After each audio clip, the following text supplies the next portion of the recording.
Una imagen que puede ser actual o que pudo haber ocurrido en otro tiempo. Una imagen que se repite, que nos hace pensar. Una imagen que me hizo acordar la historia de mi bisabuelo Giuseppe. José. La historia que mi abuela nos contaba una y otra vez a sus nietos. Una historia de un héroe de aventuras, pero también una historia de segregación y discriminación.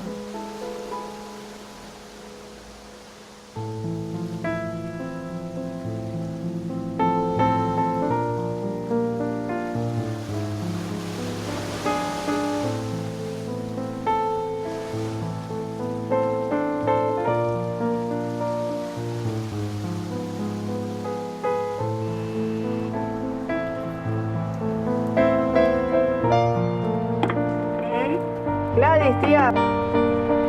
Ya voy.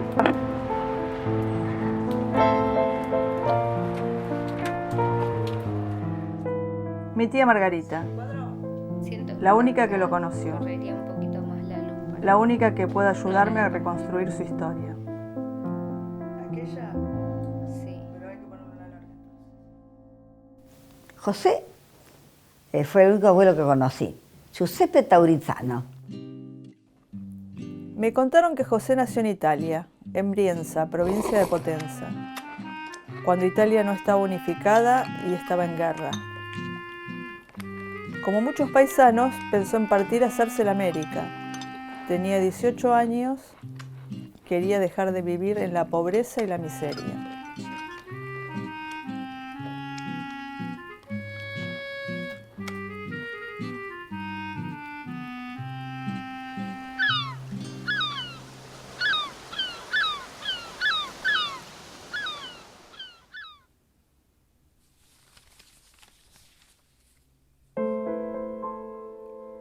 Y llegó a Argentina durante la presidencia de Sarmiento. Los políticos de entonces hablaban de la dicotomía civilización o barbarie. El lema era gobernar es poblar. Se pensaba que la solución para ocupar nuestras tierras era traer ciudadanos europeos que traerían la civilización.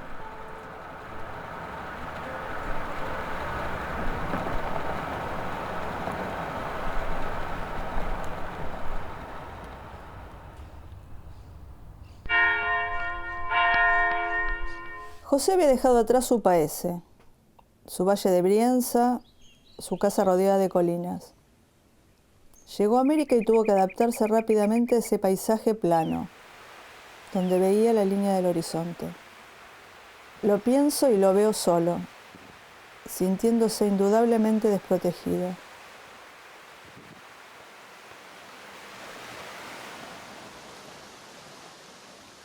Vino en un barco a vela. Una travesía muy tortuosa porque estaban a merced del viento. Demoró más de 2 meses en llegar.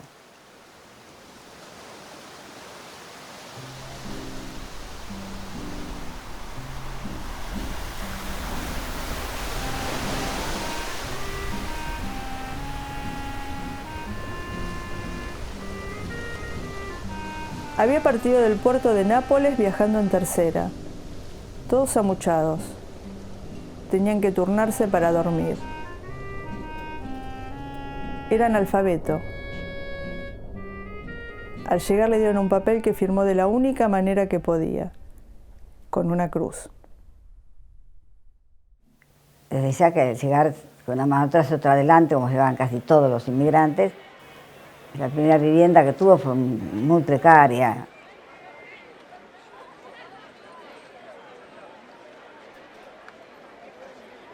Le habían hablado tanto de hacer la América, fare l'America, que creyó que la plata surgía del suelo, que llovía de todos lados. Cuando vio una moneda tirada, no la recogió, la pateó, porque dijo, ¿para qué la voy a agarrar si va a haber por todos lados? No fue nada fácil conseguir trabajo, no era como pensaba él.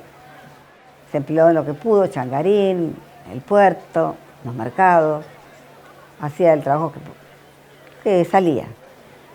Y uno de los empleos que tuvo, antes de ir a La Plata, fue en la casa de los Peuser, que usaban como, digamos, como el Chepide. Iba y traía cosas, llevaba y traía cosas, y lo controlaban tanto que nos contó que lo pesaban antes de irse y cuando volvía, para ver si se robaba algo. No es nuevo. Siempre se asocia a los inmigrantes con la delincuencia. La vida de los pobres no es valiosa y es utilizada como carne de cañón.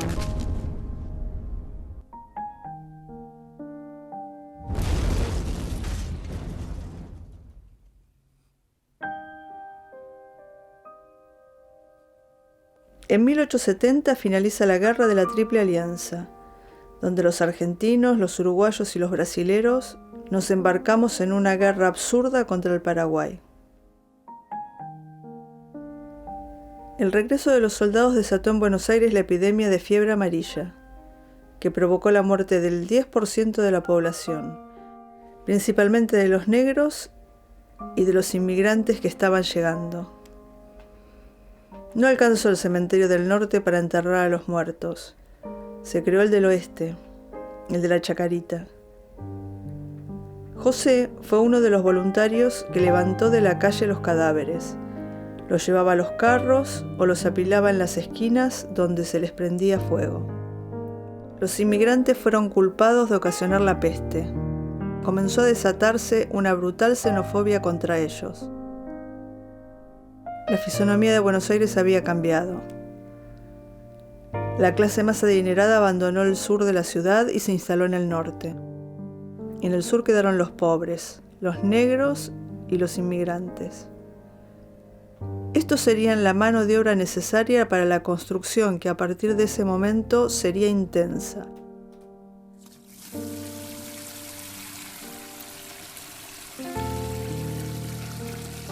Para evitar futuras pestes y epidemias.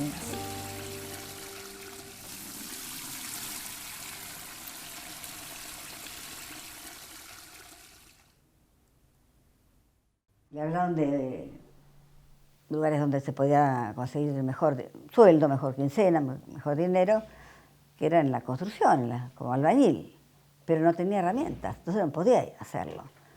Bueno, pero tan tenaz que fue juntando moneda sobre moneda, peso sobre peso, hasta conseguir comprarse un fratacho, una pala y un pico. Y se ofrecieron una obra de construcción.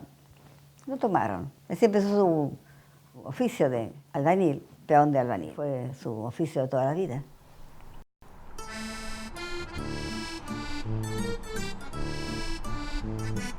Con una Buenos Aires federal se necesitó construir una ciudad desde cero, para que sea capital de la provincia, con un trazado moderno basado en los ideales del positivismo.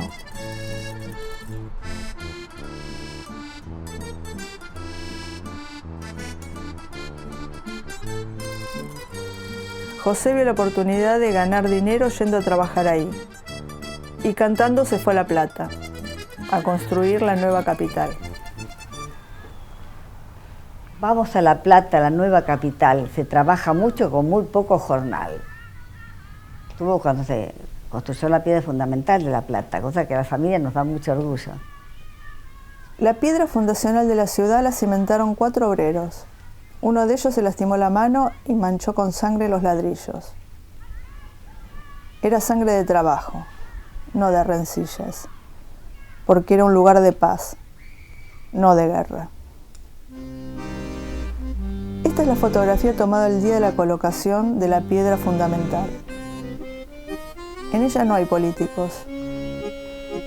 Junto a la piedra están los obreros, la gente de a pie. Sin embargo, existe un cuadro. Lo encargó Dardo Rocha, el primer gobernador de la provincia. En él ordenó incluir a todos los políticos que no habían asistido. Una especie de Photoshop del siglo XIX.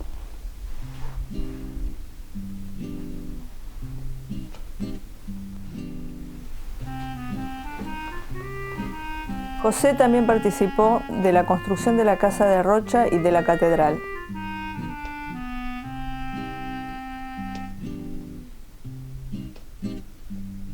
En la casa de mi infancia había algunos objetos que fueron suyos. Un baúl de madera que se trajo de Italia, una pala, una maceta que había hecho con sus propias manos y una escalera. Una escalera muy alta, una escalera igual a la que descansa en el patio de la casa que fue de Rocha, esa casa que un día mi bisabuelo ayudó a construir. Trabajando en La Plata, pasaba la hija de Dardo Rocha, una jovencita, y él le dijo algo que a ella le molestó muchísimo y quería que lo manden preso. Le dijo señora, que para entonces, para una señorita, decir que le digan señora era un insulto. Pero el mismo padre de la niña lo salvó diciendo que un pobre italiano recién llegado, que no sabía lo que decía, que se salvó de la cárcel.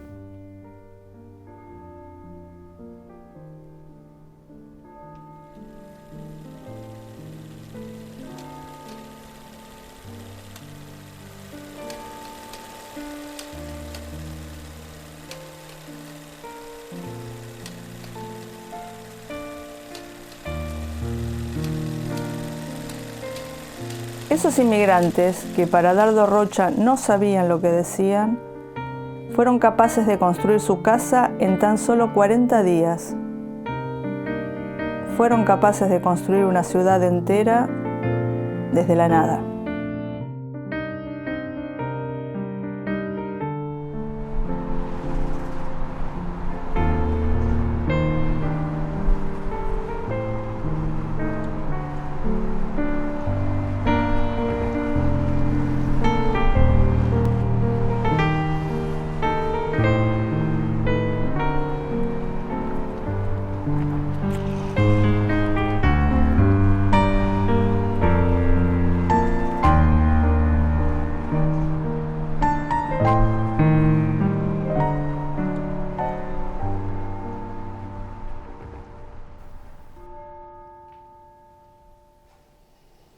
Bueno, ahora sí. Hace vos. Sí, ya hizo, pero si querés hacer adelante esa. Espera, ¿a qué hablo? ¿De qué hablo ahora? Contámelo cuando volvió a Italia, ¿no? Porque él vuelve a buscar a su familia. Como muchos de los que vinieron, tenían la idea de hacer la América y volver a su terruño, y mi abuelo quiso eso y lo logró. La idea de él era traer a su familia, que viviera indignamente acá, ¿no? Y no como estaban allá viviendo tan mal.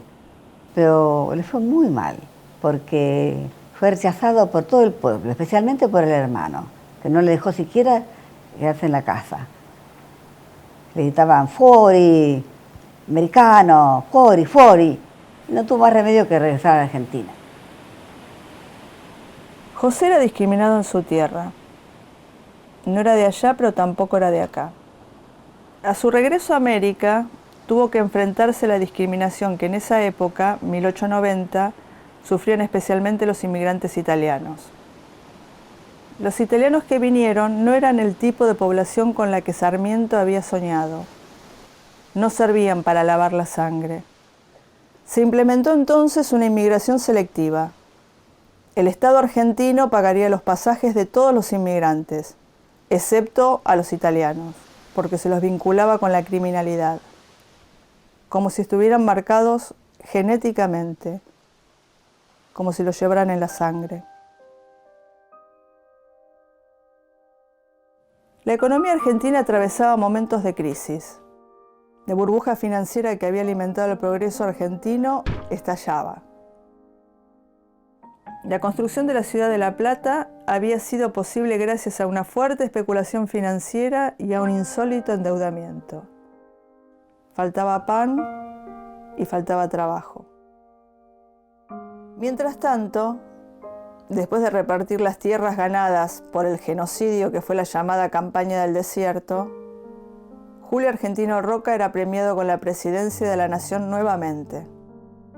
En ese contexto ocurre lo que tantas veces escuché contar a mi abuela. A José la vida lo pone a prueba una vez más. Trabajando como albañil, un día tuve un accidente se cayó de un andamio, tan mala suerte que se partió la pierna.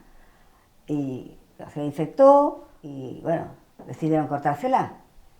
Cuando estaba sobre la camilla, el abuelo tenía que firmar, se iban a bajar para que pusiera su cruz.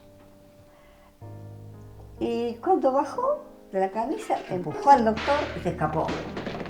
Y el doctor le gritó, bruto, está lo bruto. Y él decía, más bruto sei tú que voleva a tallarme la gamba. José no tenía miedo. Su fuerza vital, la de un hombre que solo sabía trabajar, lo llevaría a convivir con su pierna engangrenada durante más de 30 años.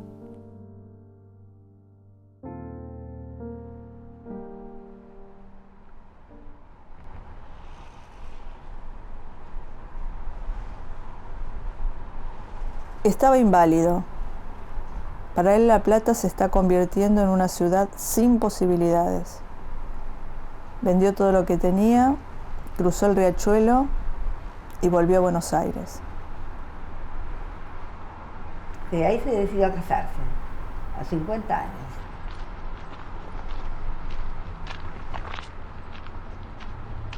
Con lo ahorrado pudo comprar 2 casas. Se fue a vivir a una de ellas que estaba lejos del centro, fuera del mapa de la ciudad, en los arrabales, a media cuadra del arroyo Maldonado que inundaba Villa Crespo.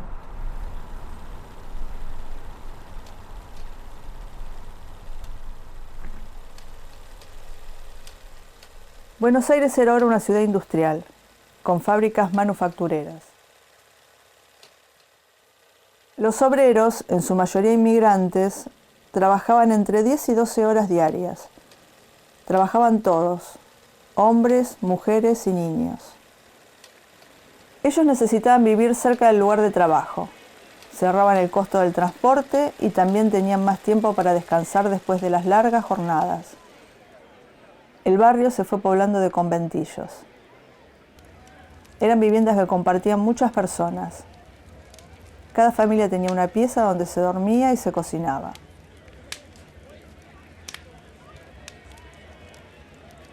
José vio una oportunidad. Alquilaría piezas a los inmigrantes que seguían llegando. Imagino que seguro les haría pagar derecho de piso. Usaría su incipiente posición de poder. El viejo inmigrante aprovechándose de las necesidades de los recién llegados.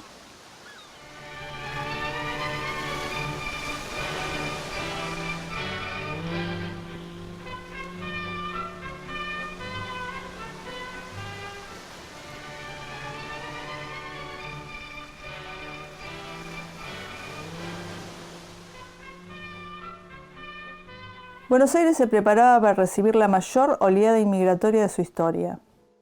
En la nueva capital de la Argentina, la mitad de la población es foránea.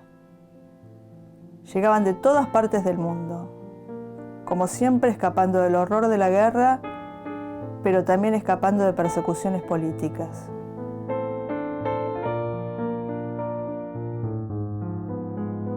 Arribaron anarquistas y socialistas, que trajeron con ellos sus ideales sindicales y revolucionarios. En 1902 se sancionó la ley de residencia y con ella comenzó una caza de brujas. Solo bastaba una denuncia para expulsar a los recién llegados sin más trámite.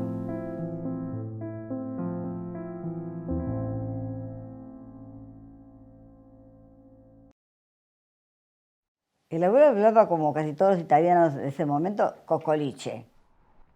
No era ni italiano, ni dialecto, ni argentino, era una mezcla.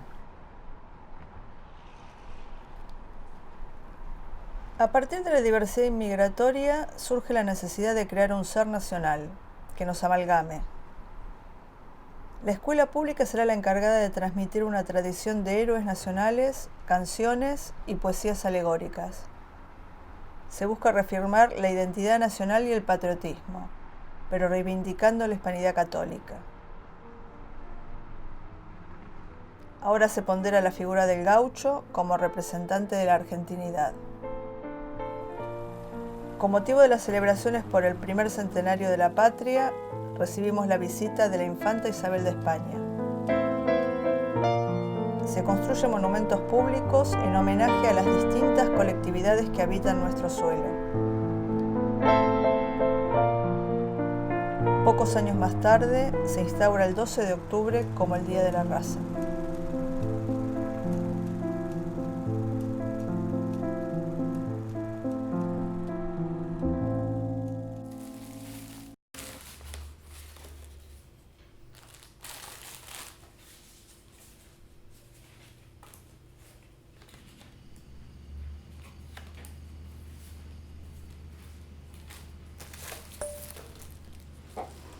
Chicas, estoy buscando una foto por todos lados y no la encuentro. Estoy desesperada, necesito esa foto, la del abuelo José, para la película. Tengo un montón de fotos acá que me dieron, pero no, esa no está. ¿Alguna sabe de esa foto? ¿Dónde puede estar esa foto?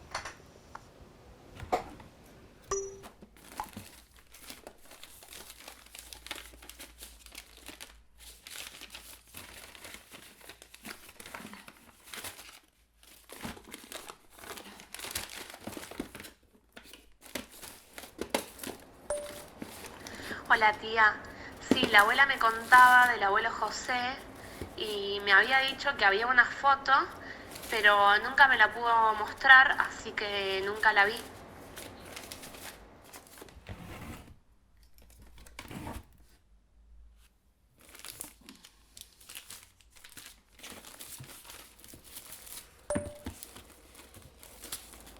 Gladys, sobre la foto que me estás preguntando, yo la tengo en casa porque tengo todas las cosas de mamá, pero no sé dónde está. Después de la inundación lo guardé y no tengo la menor idea. Te mando un besito.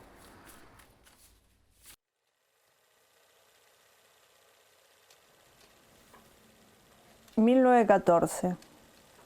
comienza la Primera Guerra Mundial.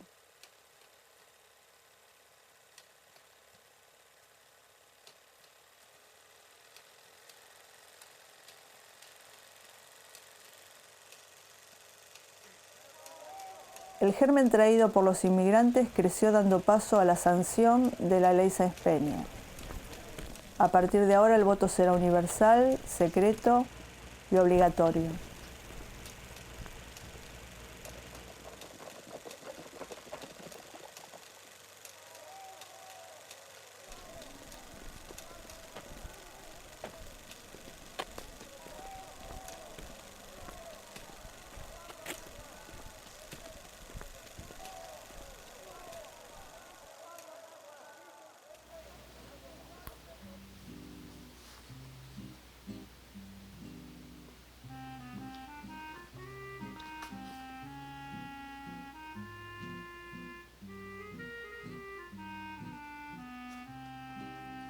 José enviudó y al poco tiempo volvió a casarse con Rosa, 30 años menor que él.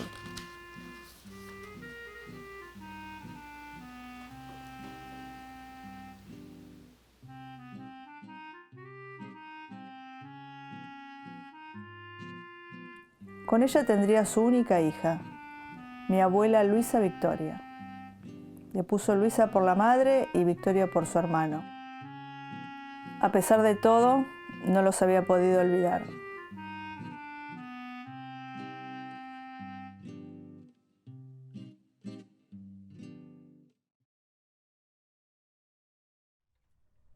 Algunos años después, repentinamente Rosa muere.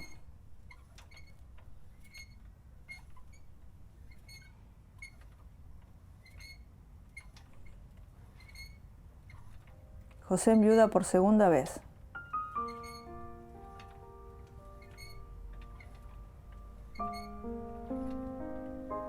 Después se volvió a casar. La tercera era española, se llamaba Teresa, y él decía ñatre. Doña Teresa, ñatre, le decía. Mala, para mí era mala. No sabe cómo resolver la convivencia entre la niña y la madrastra y decide internar pupila en un colegio de monjas a su hija. Luisa tenía tan solo 7 años. Las desventuras que nos contaba mi abuela sobre el colegio de monjas eran atroces. El tormento que acompañó su educación fue inhumano. Salía únicamente domingo por medio, siempre a pasear con su padre, que la llevaba a la plaza y le compraba un globo. Ella recordaba, domingo de salida y domingo de nada cuando se quedaba dentro. Las monjas le ofrecían distintas actividades extraprogramáticas, que José pagaba diligentemente porque quería lo mejor para su hija. Manualidades, bordado, pintura. Los trabajos que le mostraban nunca los hacía mi abuela. Torpe para esos quehaceres o bloqueada por su drama. Las monjas celestiales engañaban al inmigrante bruto. Y salió a los 15. El abuelo quería casarla, porque ya era muy grande también y quería verla casada, y le presentaba candidatos de la edad de ella, sus paisanos. Mi mamá no era tonta y decía todo que no. Y al fin encontró a un vecino, mi papá, que vivía enfrente de su casa. José se había mudado a su otra casa, la de la calle Castro en el barrio de Boedo. El vecino de enfrente era uno de los hijos de una familia siria, que había llegado en 1910. Mis abuelos sirios habían nacido en la ciudad de Alepo, que en su momento fue la capital de Siria. Era el camino del opio, la ruta del opio. No vinieron por problemas de hambre ni de guerra, sino por problemas religiosos. Los árabes eran católicos. El padre Nicolás, sastre de profesión, la madre Zulema, y sus 2 hijos, Olga y Jorge. El lugar elegido para el exilio había sido Nueva York, pero al llegar al puerto no los dejaron bajar del barco porque el niño, que era muy pequeño, tenía conjuntivitis. Tuvieron que seguir viaje, y así el destino los trajo hasta Buenos Aires.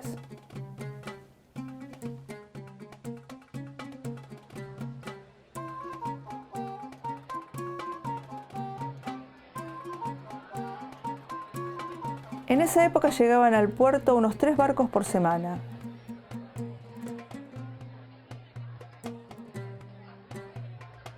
Al desembarcar, los recién llegados eran examinados exhaustivamente en busca de alguna enfermedad. De encontrarla, quedaban en cuarentena en el propio barco o eran enviados a la isla Martín García. Por lo general, los inmigrantes eran recibidos por sus paisanos, que ya estaban instalados acá y que los iban a buscar al puerto. No fue el caso de los sirios. Estaban solos. Al llegar a la oficina de migraciones, no lograron siquiera que les entendieran su nombre.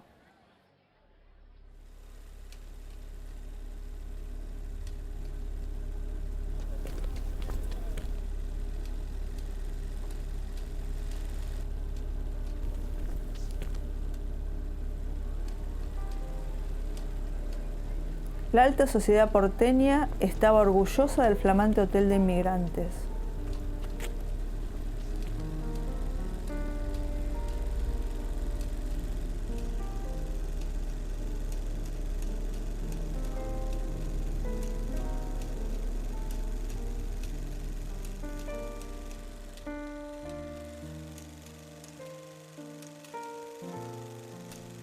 Por sus escaleras, la familia siria llegó a los pabellones. Allí fueron separados. Zulema y los niños dormirían en el segundo piso, mientras que Nicolás lo haría en el tercero junto al resto de los hombres.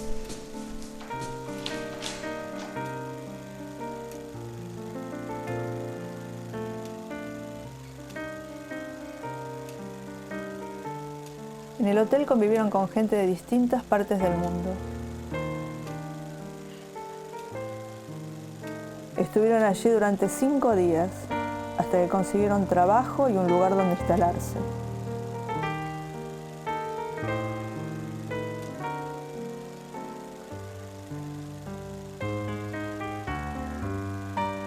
Entonces sí, partieron hacia su nueva vida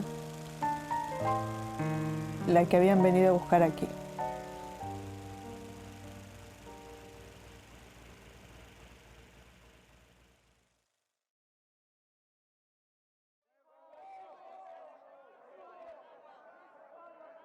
Con el voto popular llegó a la presidencia Hipólito Yrigoyen, quien tuvo que enfrentar al poder establecido, enfrentar a quienes no querían resignar los privilegios con los que habían contado durante años. Jorge, el menor de la familia siria, trabajó desde los 7 años. Su padre le enseñó el oficio. A los 9 tomaba el tranvía para ir a trabajar a una sastrería en el centro. Yrigoyen perdía popularidad. Su gobierno oscilaba entre mediar ante los innumerables conflictos laborales o reprimir de forma brutal con fuerzas paramilitares. Pronto se produjo una pueblada que desencadenó en masacre, con centenares de muertos y decenas de desaparecidos. A Jorge la semana trágica lo sorprendió en el centro, perdido y sin poder volver a casa por el paro de transportes. Pero finalmente pudo regresar acompañado por un grupo de trabajadores. Tenía apenas 10 años, pero ya sabía de trabajar para ayudar a su familia, que ahora contaba con 4 integrantes más, 4 hermanas. Pienso que por eso se salvó de ser sacerdote, porque en todas las familias árabes, en todas había un sacerdote. Y bueno, en la familia de mi papá hubo una monja, ¿no?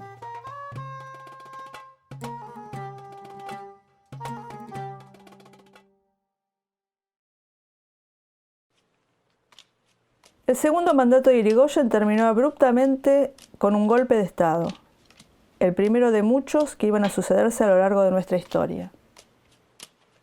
El mundo se sumergía en una gran crisis económica con altos índices de desocupación. Era la década infame. Con el pacto Roca-Ruziman se iba a cambiar la estructura económica del país. Los conservadores se fueron sucediendo en el poder a través del fraude electoral, y los que sufren las consecuencias son los trabajadores.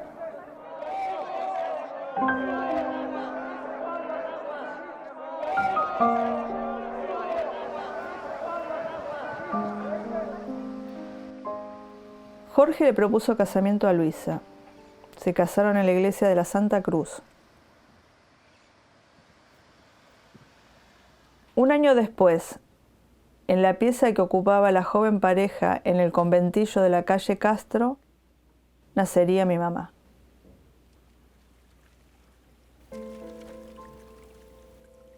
Y vivíamos en la parte del fondo, digamos, tenemos cierto privilegio como tener una pieza más y una cocina más amplia que los demás. Los otros inquilinos tenían su pieza y su cocina individual, y lo otro era colectivo. Uno se puede imaginar que, habiendo 4 o 5 inquilinos, 4 o 5 familias, cada inquilino tenía su familia, una sola pileta para lavar, y hacían fila para poder lavar, y una sola ducha también, y un solo baño. Yo me acuerdo muy bien de esa. Yo viví 10 años en esa casa. Jorge mudó su taller de sastre a la nueva casa. Mientras cosía, escuchaba la radio. Escuchaba partidos de fútbol, música y noticias de Europa que le traían el nuevo dispositivo. Había estallado la Segunda Guerra Mundial. Todos tenían radio, los inquilinos todos tenían radio. Era como que todas las clases sociales escuchaban lo mismo. Había pequeñas diferencias, alguna que otra, pero si no, escuchaban mucho tango, se escuchaba mucha ópera. Se escuchaban canciones francesas, españolas, italianas. Inglesas no.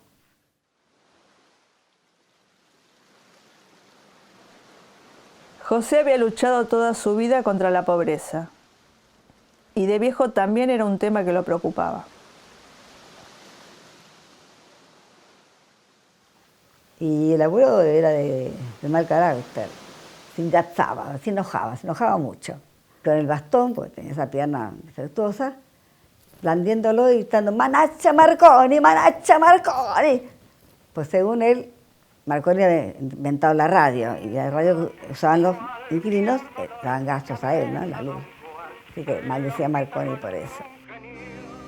Y al abuelo se peleaban mucho porque ni iba a la almacén a comprar las cosas caras, aceite de oliva y jamón crudo, que era lo más caro que venía importado. No me acuerdo ni cuándo murió. Murió antes que la abuela sobrevivió. Sobrevivió a sus 3 mujeres.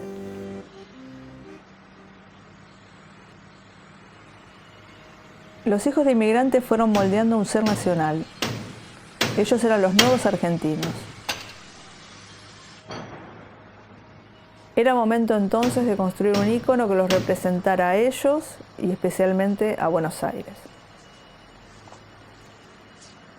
Tanto mi papá, que era sirio, era más porteño que el tango porque habían venido muy pequeño y nunca le escuché una palabra en árabe, pero tanto él como mi mamá eran muy nacionalistas, muy patriotas.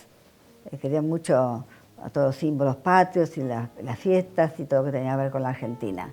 Eso fue un fenómeno que se dio mucho en la clase, que después pasó a ser la clase media, porque se asimilaban tanto a lo argentino que perdieron lo suyo, ¿no? Porque nadie sabía hablar ni papá en árabe ni mamá en italiano. Y salíamos con él a la puerta, como se acostumbraban en esos barrios, llevábamos la sillita y ahí miraba a todos y cuando algo no le gustaba, con el bastón él iba diciendo todo, iba dirigiendo todo.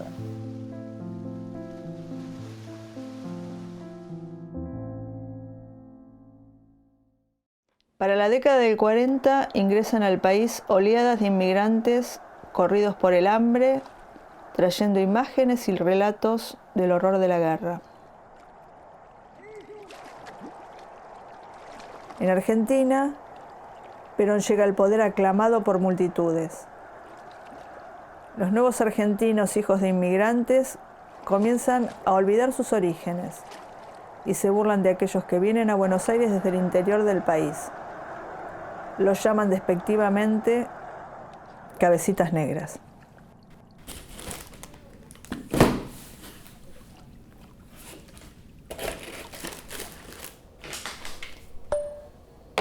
Hola Gladys, ¿te fijas en la caja, la que era de mamá?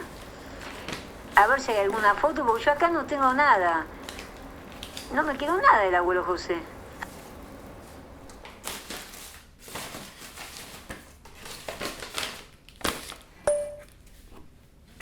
Acá encontré algo que puede ser. No sé, voy a ver porque es un negativo. Ojalá sea.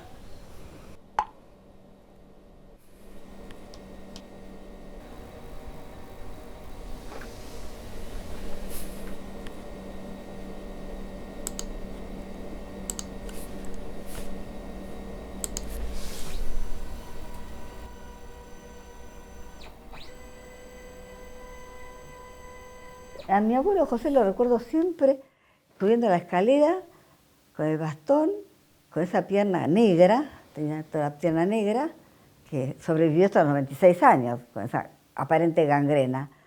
Y se vestía un pantalón alto, ¿no? Tiro alto, acá con tiradores, una camiseta, tenía bigotes, mostachos blancos, poco pelo blanco también, ojos verdes, que éramos mi mamá, y los 3 hijos que tuvo mamá, mis hermanos y yo. En 1946 José muere. 95 años de historia y solo queda una imagen. Esta foto. Ese único recorte de espacio y tiempo donde se lo ve feliz. La foto que me confirma su existencia y su historia, que también es la nuestra. Me confirma el relato que pasó de generación en generación. La historia de su hija, de sus 3 nietos, de sus 5 bisnietos y de sus 10 tataranietos, que nacimos en la tierra que él eligió para vivir.